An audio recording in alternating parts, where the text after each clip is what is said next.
कोई अथॉरिटी आपको नहीं? बिल्कुल नहीं है। मैं जाहिल हूं, मेरा इल्म नहीं। जिसको आप इल्म का मेडल दे रहे हैं उनसे इन सवालों का जवाब मांगिए। हर जगह है, हर जगह है। बिल्कुल अल्हम्दुलिल्लाह अल्लाह को मानता है, लेकिन उन अल्लाह के मैसेजेस जो कुरान के अंदर शामिल किए गए उसको नहीं मानता। आप हजरत अली से ज्यादा जानते हैं? नहीं। कौन? कल्बे जव्वाद। कौन? मौलाना कल्बे जव्वाद साहब। ये कौन? कब्र बेचता है। ये एक चोर है।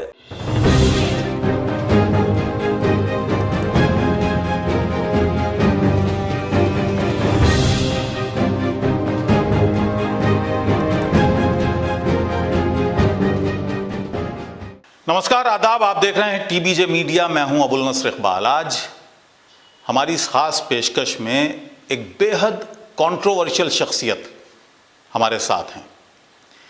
आए दिन जिनके बयान आते हैं उनके बयानों पर विवाद होता है, लेकिन इस बार मामला ज़्यादा संगीन है। उन्होंने सुप्रीम कोर्ट में एक याचिका दायर की जिसमें कहा, अपनी इस याचिका में उन्होंने कहा कि कुरान से 26 आयतें हटाई जाएं और ये वो आयतें हैं उनके मुताबिक जो आतंकवाद को बढ़ावा देती हैं। इस पर काफ़ी विवाद हो रहा है, काफ़ी गुस्सा मुसलमानों में है। हमारे साथ शिया वक्फ बोर्ड के पूर्व चेयरमैन वसीम रिजवी हैं। वसीम साहब, ये बताइएगा कि ये जो बयान आपने दिया है, तरह तरह की इस पर रिएक्शंस आ रहे हैं और लोगों के अंदर जो गुस्सा है वो भी आप देख रहे हैं। लोग कह रहे हैं कि सस्ती पब्लिसिटी के लिए, अपने आप को बचाने के लिए वसीम रिजवी इस तरह के बयान जारी कर रहे हैं, लेकिन इस बार हद हो गई, ज़्यादा हो गया मामला। हद उस वक्त नहीं हुई थी जब अबू बकर बगदादी कत्ल आम कर रहा था। हद उस वक्त नहीं हुई थी जब मुल्ला उमर आतंकवाद फैला रहा था। हद उस वक्त नहीं हुई थी जब लादेन दुनिया को हिला रहा था। हमने सुप्रीम कोर्ट में अगर एक लीगल वे में याचिका दायर कर दी तो हद हो गई। किस बात की हद हो गई? नहीं तो आपको कैसे पता कि वो सब कुरान पढ़ के ये हद पार कर रहे थे? आप उनको क्या कहेंगे? आप लादेन को क्या कहेंगे? आप मुल्ला उमर को क्या कहेंगे? अबू बकर बगदादी जिसने अपने को खलीफा डिक्लेयर किया था उसको आप क्या कहेंगे? खलीफा डिक्लेयर करने का मतलब यही है कि वो इस्लाम का खलीफा है। वो अपने को इस्लामिक खलीफा मानता था। उसने ऐलान किया था। किस मुसलमान ने उसका बाइकाट किया? नहीं, आपकी जो दलीलें हैं वो दीजिए। आपने कहा 26 आयतों को कुरान से हटाया जाए, ये आतंकवाद को बढ़ावा देती हैं।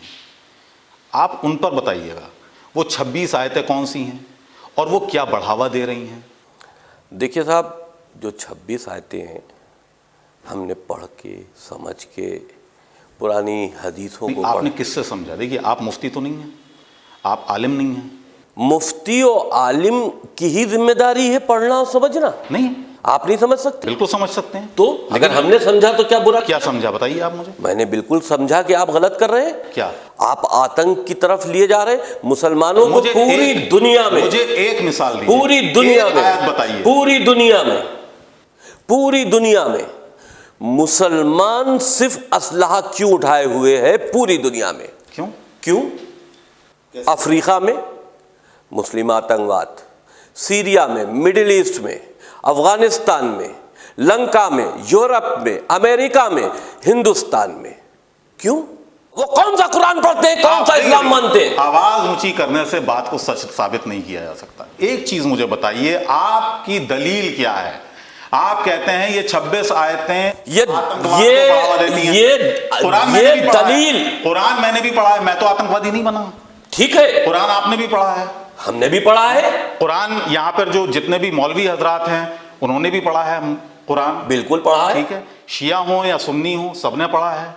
जो मिसयूज करता है, सुनिए, अब आपने बात कहली, कंप्लीट कर ली, मुझे जवाब देने दीजिए। यहां पर कुरान की आयतों के मिसयूज की बात हो रही है। जिन आयतों की आज कुरान के अंदर तालीम पाकर आप एक वैशी दरिंदे बन रहे हैं और उसको आप इस्लाम कह रहे हैं। आप ये कहिए ना, मिसयूज मत करो। आप कह रहे हैं हटा लो। हटा लो का मतलब ये है कि अगर मौजूद रहेगा तो मिसयूज करता रहेगा। आप ठेकेदार हैं, हम रोकेंगे, आप रोकेंगे, कौन रोकेगा? आज तक इस्लामिक आतंकवाद को किसने रोक दिया? आने वाली नस्लों में इस्लामिक आतंकवाद को कौन रोक देगा? अपनी अपनी डेफिनेशन है, कौन सा आतंकवाद है कौन सा नहीं है। अरे कुछ भाई, लोग कहते हैं अमेरिकी आतंक, अब आप उसको पढ़, कुछ लोग कह रहे हैं नाटो फोर्स। आप उसको आप देखिए, तमिल्स के लिए का था कि श्रीलंकन फोर्सेस आतंक फैला रही हैं।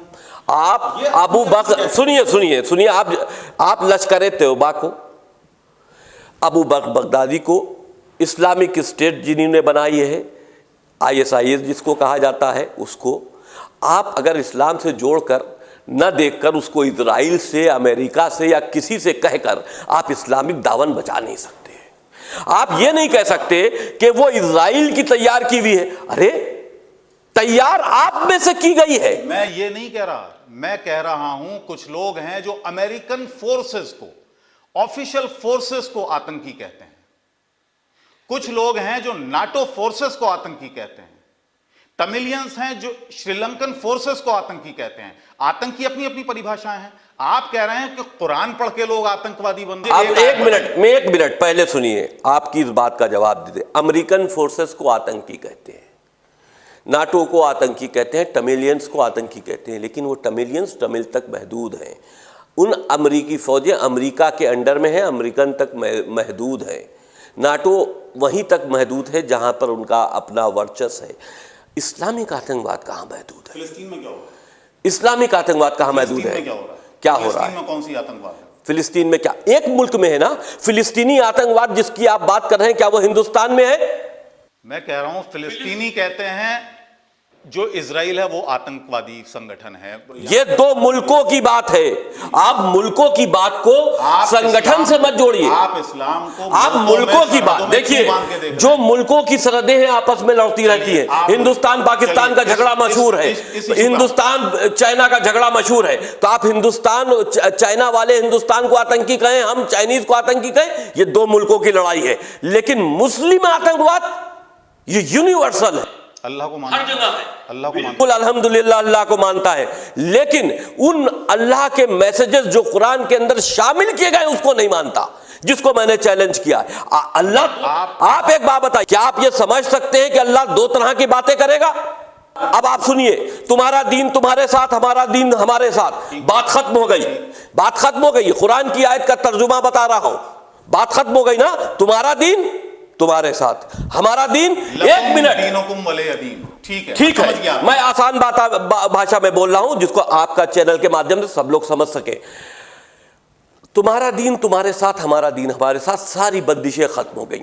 काफिर का दीन काफिर के साथ, मुशरिक का दीन मुशरिक के साथ, इस्लाम का दीन इस्लाम के साथ, क्रिश्चियन का दीन क्रिश्चियन के साथ, हिंदुओं का दीन हिंदुओं के साथ। यानी अल्लाह ने एक अल्फाज में सारी बातें, सारे झगड़े खत्म कर दिए। तुम्हारा दीन तुम्हारे साथ, हमारा दीन हमारे साथ। फिर अल्लाह का दूसरा कलाम, जो आयतों से इनकार करे उससे लड़ो, जिहाद करो, जब तक कि वो अल्लाह को या उसकी आयतों को कबूल न कर ले। आप कहां मान रहे हैं? एक बात तो सुनिए, अभी वही तो मैं आपको दोहरी बात बता रहा हूं।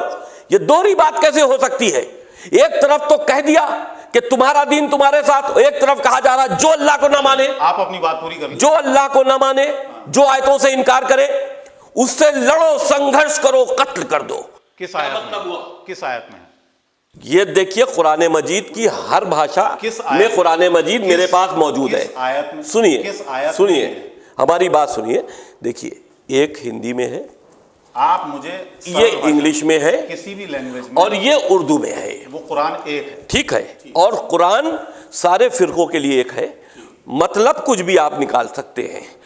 ये मैं इस बात को एक्सेप्ट करता हूं कि कुरान के अंदर जो लोगों ने अपनी उसकी तफसीर जिसको कहा जाता है, उसके मीनिंग्स जो लिखे हैं, सुनिए, मीनिंग्स जो लिखे हैं वो अलग अलग हैं। आपने अपनी बात, आयतें एक हैं, मीनिंग्स अलग अलग हैं। लेकिन उन मीनिंग्स का अगर के कुल मिलाकर हत्या, मर्डर, कत्ल, मार देना, बात अल्फाज को इस्तेमाल कीजिए, आपकी बात वो मारने से जुड़ता है। आपकी बात मैंने सुन ली, अब आप मेरी बात का जवाब दीजिए।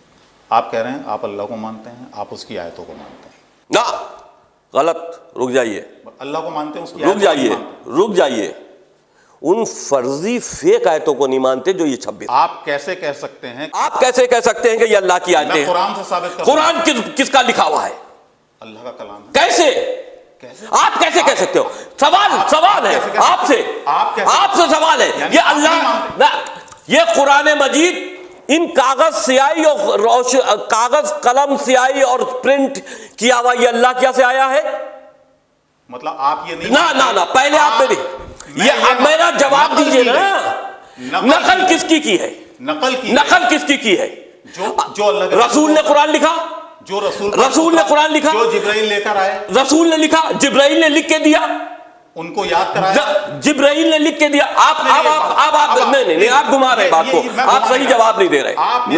मैं सीधे वो भी मैं आपसे एक चीज चंद, आप मुझसे सवाल कर रहे हैं, चंद सवाल मैं आपसे कर सकता हूं, इजाजत है? बिल्कुल। आपको एक बात बता दीजिए, जिब्रील लिख के लाए? जवाब दीजिए। नहीं। ठीक। रसूल को याद कराया? हाँ बिल्कुल। रसूल ने लिखा? रसूल ने अपने साथियों को लिखवाया? नहीं, रसूल ने लिखा नहीं, वो उम्मीद है। हाँ, ना मैं आपसे बात कर रहा हूं। रसूल ने लिखा? उन्होंने याद किया। याद किया। लिखा? याद किया। लिखा? लिखवाया। लिखा? लिखवाया। लिखा? लिखवाया। एक बात बताइए, लिखा? याद करके रसूल ने लिखा, खुद नहीं लिखा। अच्छा सुनिए, रसूल ने लिखवाया आप कहते हो, बुखारी को मानते? बुखारी शरीफ की हदीस नंबर देख लीजिए आप। जी मैं बता रहा हूं, हदीस नंबर 5003 और 5004, जिसमें यह लिखा है कि जब रसूल का इंतकाल हुआ तो सिर्फ 4 लोग कुरान मजीद के बारे में जानते थे। ठीक। रसूल के साथ हजरत अली रहते थे, जो उनके दामाद भी थे और उनके भाई भी थे। बुखारी में आपने नहीं लिखा कि वो कुरान के बारे में जानते थे। 1 मिनट, खलीफाए अव्वल, खलीफाए दोम, तीसरे खलीफा, उनका नाम नहीं है कि वो कुरान के बारे में जानते थे। बुखारी शरीफ की आयत हदीस नंबर 4986 और 4987 पढ़िएगा। उसमें लिखा है कि 4986 में लिखा है, पहले और दूसरे खलीफाओं के बीच में बातचीत हुई कि आयतों को इकट्ठा किया जाए। ठीक है। ठीक, आयतों को इकट्ठा किया गया। सोच समझ के अपनी बात रखिए। बिल्कुल सोच। मेरा जो सवाल आएगा सुन लीजिए, आपसे झेला नहीं जाएगा। बिल्कुल साहब, आपके सवाल से आपको मुतमईन करूंगा। आयतों को जमा किया जाए। 4 लोगों के नाम उससे पहले लिख चुके हो कि सिर्फ 4 लोग जानते थे, उन 4 के नाम कोट है। 4 में से एक थे ज़ियाद।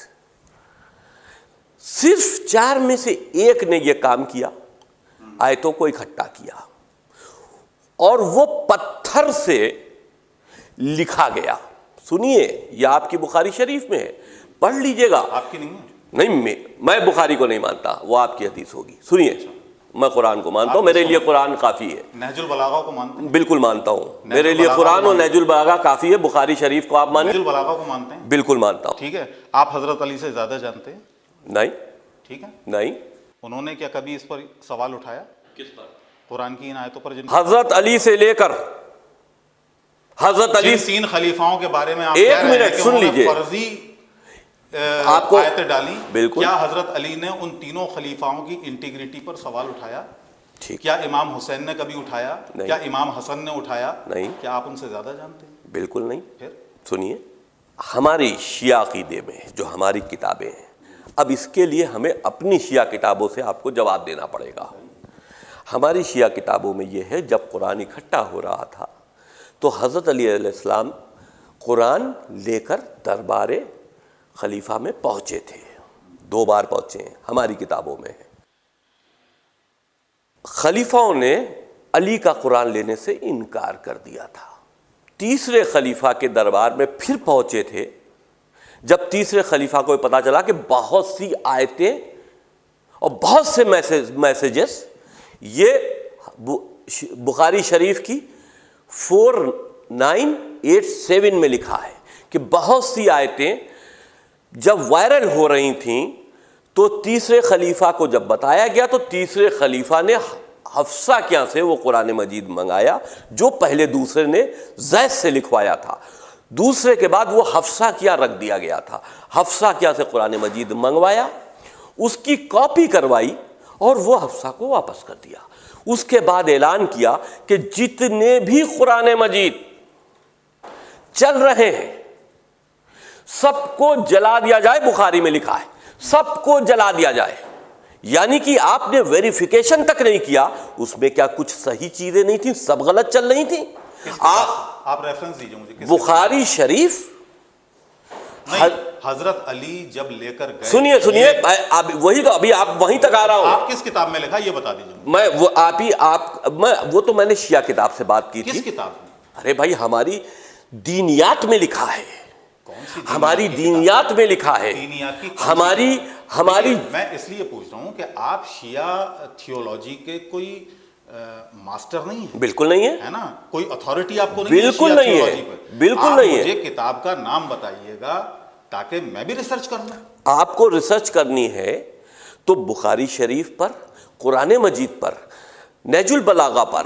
सुनिए आप कह रहे हैं मैं मानता नहीं। बुखारी शरीफ पर, नहजुल बलागा पर, कुरान मजीद पर। सुनिए मैं इतना जानता हूं कि कहीं पर किसी खलीफा का, अरे भाई आप सुनिए तो जी बताइए। हम कब कह रहे हैं कि किसी ने बुरा कहा? आप कह रहे हैं। नहीं कहा। आप तो कर रहे हैं। नहीं कहा। आप कह रहे हैं। हम कह रहे हैं। हाँ किस बिना? अली ने नहीं कहा। किस बिना पर? सुनिए तो क्यों कह रहे हैं? जब कुरान मजीद लेकर गए और नहीं माना तो शियों का अकीदा यह है, मजलिसों में हम सुनते चले आ रहे हैं, शियों का अकीदा यह है कि हमारे जो 12वें इमाम गैब में है यानी कि छुपे हुए हैं वो क़यामत से पहले आएंगे। ये हमारा अकीदा है और उनके हाथ में वो हज़रत अली का कुरान होगा। ये हमारा अकीदा है। हम अपने अकीदे के ऊपर बहस नहीं कर रहे। ये मेरा शियों का ज़ाती अकीदा है। सुन तो लीजिए। अरे जनाब बात तो पूरी होने दीजिए। हज़रत अली का कुरान न माना, उसमें कमी थी। आपने सारे कुरान जलवा दिए, इसका वेरिफिकेशन नहीं कराया कि उसमें क्या सही था क्या गलत था। जो पहले और दूसरे ने लिखवाया, हफ्सा क्या रखवाया, उसको सही कैसे मान लिया? आप बताइए अल्लाह की किताब कहां है फिर? ये आप कहते हो कि अल्लाह ने एक कुरान मजीद में यह आयत है कि कुरान मजीद की हिफाजत हम करेंगे, अल्लाह कह रहा है ना? किस कुरान मजीद की? इस कागज दवायत और कलम से लिखे हुए कुरान मजीद की हिफाजत अल्लाह करेगा। जो दिलों में दिलों में है ना, जो अल्लाह ने जिब्रील के जरिए रसूल के कल्ब यानी कि दिल पर उतारा, उसकी हिफाजत अल्लाह ने करने का वादा किया है। आप इसके अंदर फर्जी आयतें शामिल कर दो तो इसकी हिफाजत अल्लाह नहीं करेगा। फर्जी आयतें फर्जी आयतों का मतलब यह है जिससे खलफिशार पैदा हो। दो तरह के कलाम अल्लाह नहीं कर सकता। एक तरफ दीन को मिलाने की बात कर रहा है, एक तरफ कत्ल की बात कर रहा है।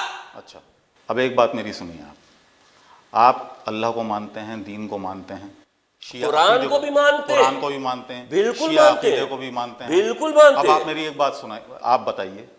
एक आयत है जिसमें अल्लाह ताला फरमा रहा है कि तुम इस जैसा कोई कलाम ले आओ, तुम नहीं ला सकते। ठीक है, तो आपको लगता है कि फर्जी आयतें कोई बना देगा कुरान जैसी?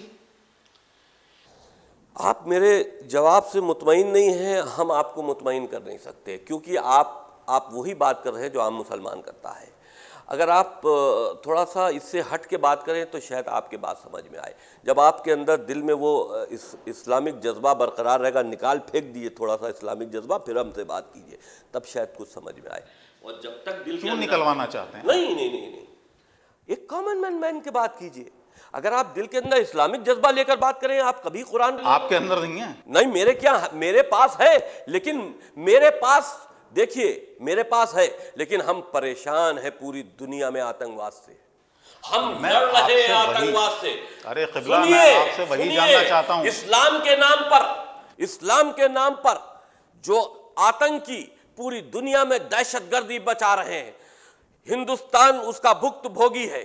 अगर के हिंदुस्तान की राष्ट्रीय सुरक्षा के हित में हम कहते हैं कि इसका प्रचार प्रसार बंद करो, इन 26 आयतों का प्रचार प्रसार बंद करो, तो आप अपने मुल्लाओं से पूछे कि इन 26 आयतों में क्या है जिसका प्रचार प्रसार बंद करने की बात हो रही है। आप बताइए, हम क्यों बताएं? आप बताइए, हमने तो कोर्ट में बता दिया। आप बताइए, मैंने कोर्ट में बता दिया। जनता देख रही है, जनता की अदालत में देखने दीजिए, कोर्ट का फैसला भी जनता देखेगी। कोर्ट में तो अभी आपकी याचिका एक्सेप्ट नहीं हुई है, वही बात है ना, वही बात। आप ये बताइएगा कि आपने जो दलीलें दी, कोर्ट में याचिका एक्सेप्ट नहीं होगी तब हम आपको बताएंगे कि इसकी क्या मीनिंग है। जब तक के कोर्ट पे पेंडिंग है, मैं आप दलील ही नहीं दे रहे। ना आप उनसे पूछे ना। अब पूछने का, अब जवाब देने का हक और जवाब देने की बारी मुल्लाओं की है जो हाफिज कुरान है। मेरी कहां है? मैंने तो सवाल खड़ा कर दिया। इल्जाम तो आप लगा रहे हैं, सवाल मैंने खड़ा किया, जवाब आप दोगे ना। इल्जाम नहीं, सवाल है। आप इल्जाम, सवाल है, आपके इल्जाम नहीं। बस यही तो मैं कह रहा हूं कि आप अपने दिल से थोड़ा सा इस्लामिक मेंटेलिटी थोड़ी सी बाहर करके मैं बिल्कुल कॉमन मैं बिल्कुल मीडिया पर्सन बन के बात कर रहा हूं। बिल्कुल आपने आरोप लगाए। आरोप नहीं, ये आरोप नहीं है, बिल्कुल आरोप नहीं। ये आरोप नहीं है कि कुरान में कुछ आयतें शामिल की गई। ये बस यही बात तो है कि जो मैं कह रहा हूं कि आप इस्लामिक पर्सन बनकर बात कर रहे हैं। क्यों नहीं मानते कि कुरान में कुछ शामिल नहीं किया जा सकता? अल्लाह की तरफ से भेजी हुई किताब नहीं है, क्यों नहीं मानते? फिर वो किताब कहां है जिसकी हिफाजत की जिम्मेदारी अल्लाह ने? हिफाजत तो किताब भेजी कब? आप बताइए, आप ही तो कह रहे हो। आप बताइए ना। हिफाजत की जिम्मेदारी उन अल्फाजों की ली थी जो जिब्रील के जरिए अल्लाह ने रसूल अल्लाह के दिल के अंदर, नफ्स के, उनके कल्ब पे दाखिल किए थे। उसकी हिफाजत की जिम्मेदारी अल्लाह ने ली थी। एक बात सुनिए, आप किसी बात की दलील नहीं, आप बेवजह की बात कर रहे हैं। आप अगर देखिए, अगर आप 2 और 2 5 पर अड़ जाएं तो हम साबित नहीं कर सकते कि 2 और 2 4 होता है। बात खत्म। मैं 2 और 2 4 की बात कर रहा हूं ना, आप 2 2 5 की बात नहीं कर रहे हैं। मैं कह रहा हूं किन किन आयतों में आपको लगता है कि यह आतंकवाद को बढ़ावा दे रहा है? सवाल आपने अभी तक उस सवाल का मेरी जवाब नहीं दिया। अब आप सुन लीजिए। हाँ सुनाइए। अब मैं आपको बताइए, मेरे पास भी है, आप भी उठा लीजिए। कौन सी आयत है बताइए? सूरा 2 जी, आयत 191 जी, सूरा 9 आयत 28, सूरा 3 आयत 151, सूरा 4 आयत 101, सूरा 8 आयत 65, सूरा 4 आयत 56, सूरा 4 आयत 89, सूरा 5 आयत 57, सूरा 5 आयत 51, सूरा 33 आयत 61, सूरा 48 आयत 20, सूरा 41 आयत 27, सूरा 41 आयत 28।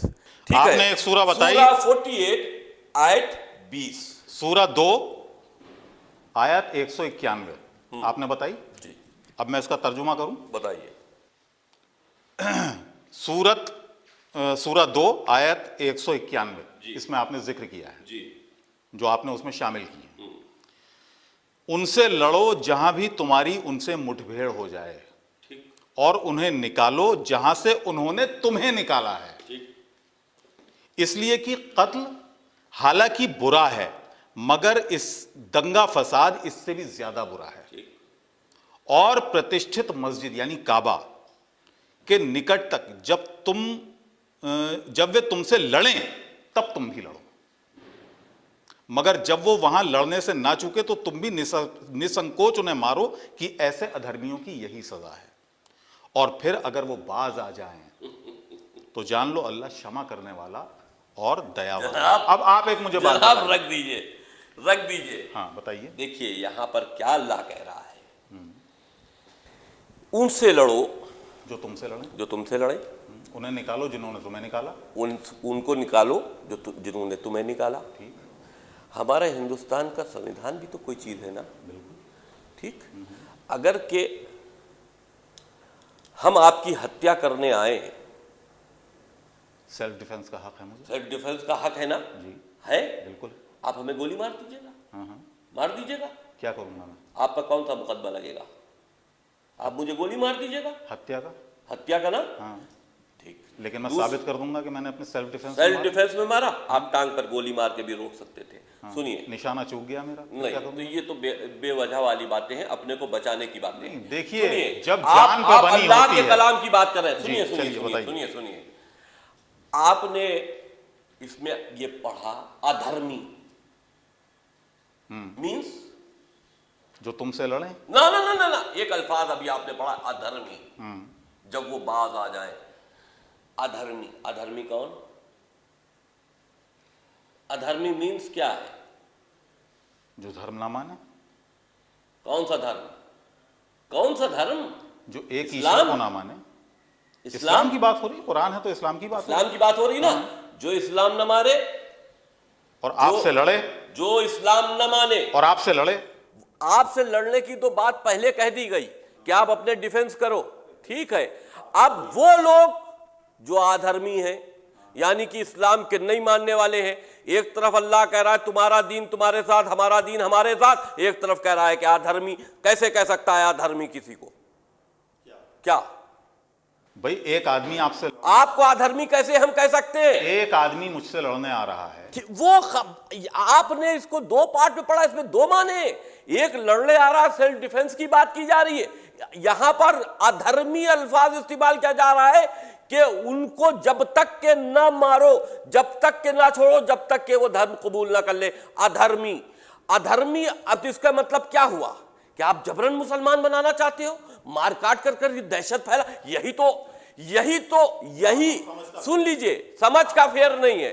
आप समझाइएगा। जब लकुम दीनुकुम वलिय दीन वाली आयत नाजिल हुई तो उस वक्त था जबानी आप दावत दे रहे हैं, और जब वहां पर अहले कुरैश उस वक्त के जब बदकलामी करते थे साहबा के साथ या रसूल के साथ, तब उनसे कहा गया लकुम दीनुकुम वलिय दीन। ठीक, दावत दो अच्छे अंदाज के साथ, ये भी कहा गया कि अच्छे अंदाज, खुलूस के साथ दावत दो। और जब वो तुमसे बदकलामी करें या तुम्हें गाली गलौज करें तो उनसे कह दो भाई हम अब आपसे। कितनी अच्छी बात है, ठीक है, कितनी अच्छी। लेकिन ये मामला जो है, ये उस वक्त का मामला है कि जब वो तुमसे लड़ने आए, जिन्होंने तुम्हें निकाला तुम्हारे घरों से, जो तुम्हें मारते हैं, ये उस वक्त का मामला है। तो ये दो अलग अलग मामले हैं। आप ही लड़ लोगे। ये दो अलग अलग मामले हैं। हिंदुस्तान का संविधान कुछ नहीं कहता, हिंदुस्तान का कानून कुछ नहीं कहता। 23 साल में गॉड आपको दे रहा है कि आप अपने आप हथियार उठा लो, आप खुद हथियार उठाकर फैसला कर लो। क्या कह रहा है? आप क्या पढ़ रहे? हथियार खुद उठा के फैसला कर लो। हर शख्स को ये इख्तियार है कि हथियार उठा के अपना आप फैसला कर ले। संविधान की क्या जरूरत है? कानून की क्या जरूरत है? ये बेवजह की फोर्सेस, ये बेवजह के पुलिस फोर्सेस, उस पर इतना बजट किस बात की? अपने आप फैसले कर लो ना। अल्लाह कह रहा है फैसला करने को, जो तुमसे लड़े लड़ लो, मार लो, तुम जीतो वो जीते, मार लो, काट लो, फैसले कर लो। इन्हीं चीजों को पढ़कर मिसयूज किया जाता है। इन्हीं चीजों को पढ़कर इस्लामिक कट्टरपंथ पैदा होता है।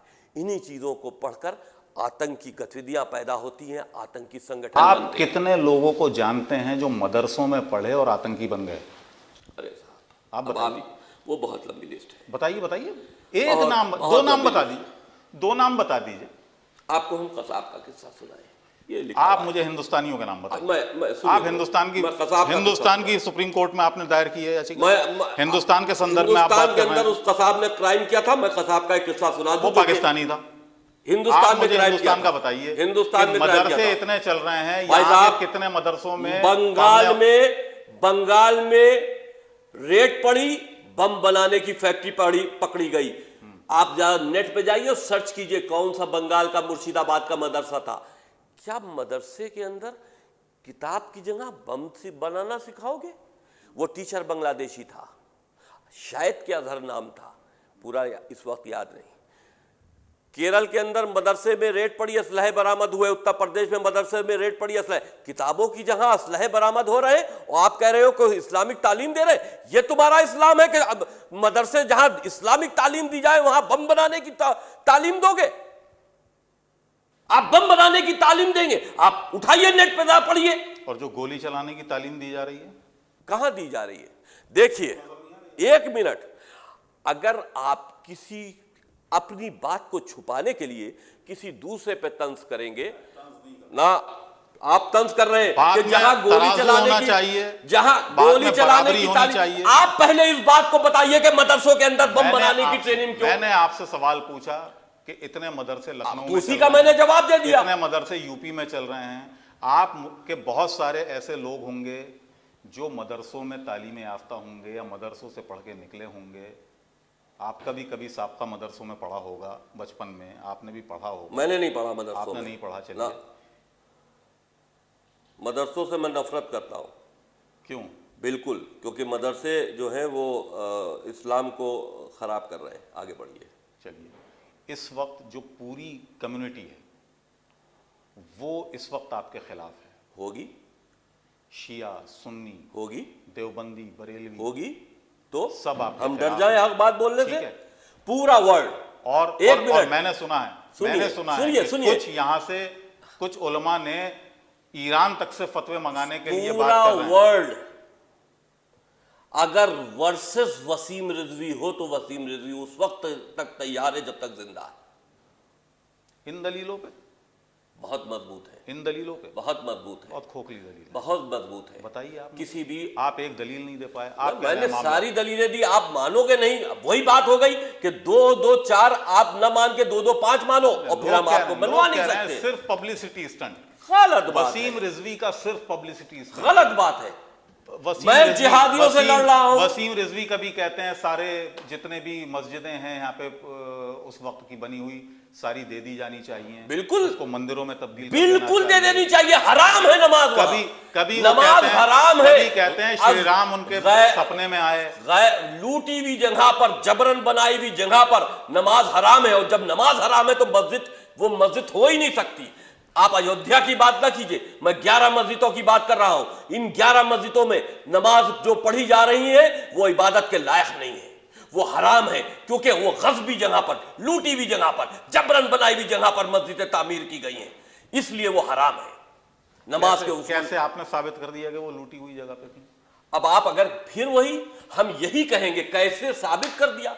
हिस्ट्री मौजूद है। आप ये बताइएगा, यहां पर इतने आलिम हैं शिया कम्युनिटी में, हम उनको आलिम नहीं मानते जो हक बात बोलने से डरते हैं। आपकी निगाह में आलिम होंगे, हम उन्हें जाहिल मानते हैं। उनकी बड़ी इज्जत है। होगी इज्जत, समाज में भी इज्जत होगी। इज्जत अरे भाई, इज्जत तो भाई, आप इज्जत की क्या बात कर रहे हैं? जिसकी बहुत इज्जत हो तो वो क्या बहुत बहुत आलिम हो गया? कमाल है। आप इज्जत को तौल नहीं समाज के फॉलोअर्स से नहीं, मतलब जिसकी तरफ तादाद ज्यादा हो और जिधर तादाद कम हो वो हक पे नहीं है। यानी कि तादाद ज्यादा वाला जो है वो हक पर है। मैं दूसरी बात कह रहा हूं। मैं एक बात ये कह रहा हूं कि आप सिर्फ अपनी, इसको मैं कहूंगा राजनीति चमकाने की बात कह लें या अपने आप को चर्चा में रखने के लिए जो आप पे आरोप लग रहे हैं, और जो आरोप आप विद इन द कम्युनिटी आप पर ये आरोप लग रहे हैं, बहुत बड़ा हमारी बात को कमजोर करने के लिए जब किसी के पास पॉइंट। कल्बे जव्वाद साहब ने बहुत बड़ा एक एजिटेशन बुलाया। कौन? कल्बे जव्वाद। कौन? मौलाना कल्बे जव्वाद साहब। ये कौन है? ये कब्र बेचने वाले का नाम सुना है, कुछ जवाद करके नाम उसका है। मैंने उसको मौलाना तो कभी समझे ही नहीं। कब्र बेचता है, हाँ 4-5 लाख रुपए की कब्र बेचता है, इतना जानता हूं। देखिए, ये नया आरोप ना, कोई आरोप नहीं, असलियत है, हकीकत है। मैंने इतने साल बोर्ड में काम किया, एक हिसाब किताब मौजूद है। तमाम वफ़ की प्रॉपर्टियां बेची हैं। एक चोर है जिसको आप मौलाना कह रहे हैं, वो जवाद के नाम से मैं जानता हूँ। खैर, दूसरी चीज ऐसे किसी को कहना चोर। अच्छा साहब, मेरे पास सबूत है, वक्फ बोर्ड की फाइलों में चोरी के सबूत मौजूद है। आप कह रहे चोर नहीं कह सकते? भाई वाह, आंखों से देखी हुई चीज हम कह दें कि नहीं, ईमानदार है क्योंकि मौलाना है। सर पर पगड़ रखे फर्जी मौलाना है। एक अबा ओढ़ ली मौलाना है, एक टोपी लगा ली मौलाना है, जिसकी टोपी बहुत ऊपर वो बड़ा मौलाना, जिसका चादर बहुत बड़ी वो बड़ा मौलाना। किस चीज से आप मौलाना को मानते हैं? 26 आयतों के बारे में हमसे पूछने बजाय मौलानाओं से जवाब लीजिए कि इन 26 आयतों का मतलब क्या है। उनका इल्म टटोलिए, उनका इल्म टटोलिए जनाब। मेरा इल्म नहीं, मैं जाहिल हूं, मैं जाहिल हूं, मेरा इल्म नहीं। जिसको आप इल्म का मेडल दे रहे हैं उनसे इन सवालों को जवाब मांगिए। मैं कोई अथॉरिटी नहीं हूं किसी को इल्म का मेडल देने के लिए। तो आप जिनको आप आलिम समझते हो, मैं तो सिर्फ मीडिया हूं। मैं तो जाहिल हूं। जिसको आप आलिम समझते हो उनसे पूछिए इन 26 आयतों का मतलब क्या है। कह रहे हैं कि जवाब दे रहे हैं, वो कह रहे हैं हम जवाब दे रहे हैं, लेकिन वसीम रिजवी सुनने को तैयार नहीं। भाई जवाब, अरे भाई मैंने 16/1/2021 में पत्र लिखा 57 ऑर्गेनाइजेशंस को, जो मुस्लिम ऑर्गेनाइजेशंस हैं, जिसमें असदुद्दीन ओवैसी साहब भी शामिल हैं, मुस्लिम पर्सनल लॉ बोर्ड भी शामिल है, वेस्ट बंगाल से केरल तक, केरल से कश्मीर तक, गुजरात तक जितनी ऑर्गेनाइजेशंस हैं, अलीगढ़ यूनिवर्सिटी के चांसलर भी शामिल हैं, 57 मुस्लिम ऑर्गेनाइजेशंस, उनको मैंने पत्र लिखा, सारी बातें लिखी, कंडीशंस लिखी, उस पर शक की गुंजाइश लिखी, और उनको ये लिखा कि इन आयतों का मिसयूज हो रहा है, ऐसी आयतों को पढ़कर जो इस वक्त नॉन एक्टिव हैं, और इसको पढ़कर इसका प्रचार प्रसार बंद करने के लिए आपस में मीटिंग कीजिए और कोई रास्ता निकालिए। किसी का जवाब नहीं आया, किसी का कोई जवाब नहीं आया। लोगों ने इस बात को हंसी में उड़ा दिया कि वसीम काफिर हो गए या वसीम पागल हो गए। अब दो बातें कही आपने, अब आप गौर से सुनिए। एक तरफ आप कहते हैं कि ये आयतें नॉन रेलेवेंट हैं, अब इनकी कोई अहमियत नहीं है। अगर उनको आप आयतें कहते हैं तो अब दूसरी बात ना सुन लीजिए, पहले आपने कहा, पहली बात को हम कह रहे हैं, दूसरी बात कह रहे हैं, पहली बात को हम आपकी ये कह रहे हैं, आयतें शामिल की गई हैं। वही आपके बतौर कि ये उस वक्त आई थी, जब आपने कहा कि ये उस वक्त आई थी, तो मैंने कहा, मैं आपकी बात, मैं तो इनको फर्जी मानता हूं, तभी तो मैंने चैलेंज किया। मैं फर्जी मानता हूं। अल्लाह के मैसेजेस जब इकट्ठा किए जा रहे थे, उसके अंदर अपनी मर्जी से दूसरे देशों पर खलीफाओं ने हमला करने के लिए, वहां लूट करने के लिए, वहां रहजनी करने के लिए, वहां की औरतों से अय्याशी करने के लिए इन आयतों को उसमें शामिल किया। और सुनिए, इन आयतों को शामिल किया और आयतों के जरिए फतवे दिए गए, आयतों के जरिए इमामों के कत्ल के फतवे दिए गए, और इन्हीं आयतों के जरिए दूसरे मुल्कों पर चढ़ाई की गई। ये आयतें शामिल इसलिए की गई थी, और रहती दुनिया तक, अगर कुरान के अंदर ये 26 आयतें मौजूद रहेंगी तो रहती दुनिया तक आतंकवाद आप खत्म नहीं कर सकते। मैंने एक सवाल आपसे पूछा था, हजरत अली 5 साल कमोबेश खलीफा रहे, ठीक है, क्या उनको इन आयतों का इल्म नहीं था? बिल्कुल था। उन्होंने क्यों नहीं हटाई? बिल्कुल मसलतन। क्यों? बिल्कुल, 2 कुरान हो जाते हैं। देखिए, उनकी जिम्मेदारी बड़ी थी, मुसलमानों में फिरके नहीं बंटने थे। आप एक बात बताइए, जिस वक्त खिलाफत का ऐलान हुआ, सुनिएगा, जिस वक्त खिलाफत का ऐलान हुआ, अबू बकर पहले खलीफा डिक्लेयर हो गए, हजरत अली को जो चाहते थे कि पहले खलीफा बनाए जाएं, ठीक, उन्होंने खिलाफत को ना मानकर इमामत शुरू कर दी, फिरके बंट गए। अली को लोग पहला इमाम मानने लगे, ठीक, सुनिए सुनिए सुनिए सुनिए सुनिए, अली को लोग पहला इमाम मानने लगे, वो इमामत करते भी रहे, लेकिन जब खिलाफत की मुखालफत नहीं की, वो नहीं चाहते थे फिरके बटे, चाहने वालों ने उनको घेर लिया कि अली का हक था, अबू बकर ने ले लिया।